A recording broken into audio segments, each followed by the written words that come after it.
Hostel गुजार तचे थी उते शहर आइन जात बूंदी तू बोली रांद जी कर हान उस्ताद भने त खबर पे। वाह सही वाह। उते शहर आहिन जात बूंदी तू बोली रांद जी कर। तू बोली रांद जी कर। बोली रांद जी कर। रांद जी लिख लिकोड़ी सही नथी चवे। बचे रांद जी सही लिख पढ़ नथी चवे। अन्या बचे रांद जी ताड़ी नथी चवे। बचे रांद जी सलाह नथी चवे। बचे सलाह भी नथी चवे। सलाम नथी चे रांद जी सही गिल्ली डकर कोनी चवे। बचे रांद जी घिबी नथी चवे। बचे रांद जी बिलोर नथी चवे। बचे रांद जी राणी नथी चवे। बादशाह नथी चवे। रांद जी बचे कोडी नथी चवे। बचे वाह सही वाह। उते शहर आहिन जात बूंदी जात बूंदी तू बोली रांद जी कर। तू बोली रांद जी कर। वाह सही वाह। मुझे ख्याल में सुर उमर मारविया। उमर मारविया। वाह सही वाह। उते शहर आहिन जात बूंदी। जात सही छाती चे जात। जात सही डेपर नथी चे माछी नथी चे सही मंगरे जा नथी चे मंगणे जा नथी चे सही मंगरिया नथी चे मुगेरी नथी चे जात। अन्या बचे वाह सही वाह। जात उते जात बूंदी जात सही छाती चे जात सही शीधी नथी चे नोतकाणी नथी चवे। जात सही खरल नथी चे वखर नथी चे घल्लू नथी चे ओगाई नथी चे गाहू ओठा फल फोटा आबू फोटा नथी चे काके फोटा हाले फोटा नथी चवे।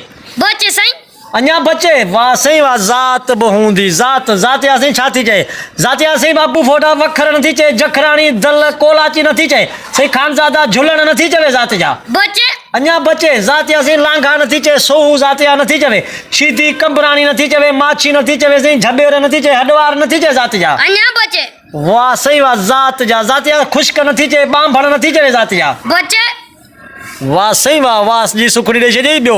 उते जात बहूंदी उते शहर बहून जात बहूंदी तू बोली रांद जी कर। तू बोली रांद जी कर। बोली रांद जी कर। तू बोली रांद जी कर। बोली रांद जी कर। सही वाह सही वाह। जात विस्तड़ा नथी चे लाशारी नथी चे सही लिगारी नथी चे कात्यार कायम खानी गोरी नथी चवे। बचे गोरी में जात या झुलण नथी चे मिठाणी नथी चे बांभड़ नथी चे सही सुरया नथी चे भीअ भुट्टा नथी चवे छुट्टा नथी चवे। बचे सही मंगणे जा मोरू जा नथी चवे। बचे सही सही मंगणार के मेरासी नथी चवे के दल नथी चवे बांभड़ नथी चवे जात या भुरट नथी चवे। बचे जात या सही छाती चे जात या के पीर बुखारी सैयद के झुलण नथी हाण गुजार त भगी दई जा। जात जा गुलाल गुलाल गुलाल जात जा सोना से गुजार के सिद्धो कयो। असे गुजार त बिल्कुल सीधी थींदी।